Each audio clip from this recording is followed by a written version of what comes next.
جن لوگوں نے شیطان کو دوست بنایا ہے اللہ کو چھوڑ کر، ان کی ایک بہت بڑی علامت ہے، کہ وہ گمراہی کے باوجود بھی اپنے آپ کو ہدایت یافتہ سمجھتے ہیں، فسادی ہونے کے باوجود بھی اپنے آپ کو مصلح سمجھتے ہیں، بے دین ہونے کے بعد بھی اپنے آپ کو دیندار سمجھتے ہیں، گندگیوں میں مبتلا ہونے کے باوجود بھی اپنے آپ کو صاف ستھرا سمجھتے ہیں۔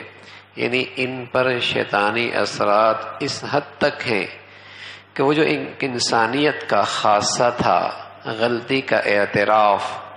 وہ جو ایک انسانیت کا خاصہ تھا، ابن آدم کی خوبی تھی، حضرت آدم نے جو انہیں سبق پڑھایا تھا کہ غلطی کا اعتراف، کوتاہی کا اعتراف، گناہ کی پر ندامت، اس طبقے پر جس پر شیطان پورے طور پر مسلط ہوتا ہے، اسے اپنی غلطی اور گناہ کا احساس بھی نہیں ہوتا، وہ اپنے غلط کو بھی صحیح سمجھتا ہے، اپنی گمراہی کو بھی ہدایت سمجھتا ہے، اپنی بے دینی کو بھی دین سمجھتا ہے، اپنے فساد کو بھی صلاح سمجھتا ہے۔ یہی فرق ہے۔ نئی تہذیب کا سب سے بڑا نقصان یہ ہے، ایک وہ طبقہ ہے نا جو اس درجے کی مغربی زندگی سے متاثر نہیں ہے، خطا کار وہ بھی ہے، گناہگار وہ بھی ہے، لیکن اس میں ایک خوبی اب بھی موجود ہے، اس کے دل و دماغ میں، دل میں کہیں ایک چیز موجود ہے، وہ اپنے آپ کو خطا کار سمجھتا ہے، غلطی ہو گئی۔ لیکن اس نئی روشنی نے گمراہی کی اس سطح پہ پہنچا دیا ہے کہ غلط بھی کر رہا ہے صحیح سمجھ کر،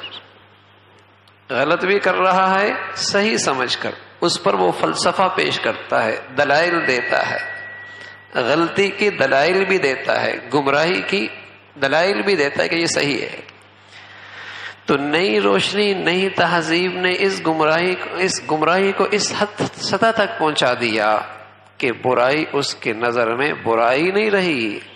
یعنی حضرت آدم کی اولاد کی جو سب سے بڑی خوبی تھی، اعتراف، غلط ہو گیا، کوتاہی ہو گئی، ندامت، شرمندگی،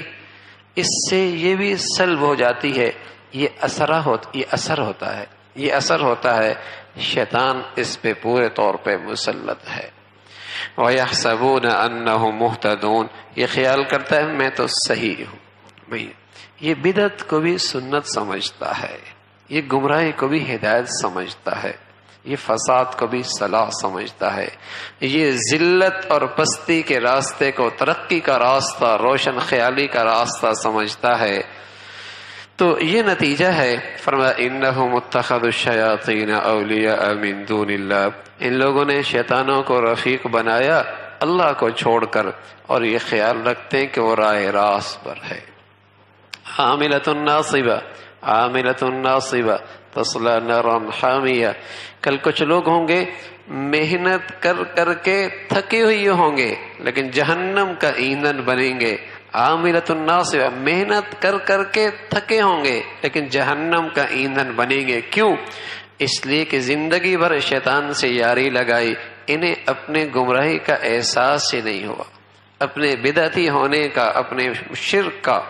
اور اپنی گمراہی کا انہیں احساس ہی نہیں ہوا، محنت بھی کرتے رہے۔ عاملۃ ناصبہ، محنت کر کر کے تھک گئے، تصلی نارا حامیہ، جہنم کی آگ میں ڈالے۔ تو اللہ رب العزت بھائی اپنی محبت نصیب فرما دے، شیطانی اثرات سے ہمیشہ محفوظ فرما دے۔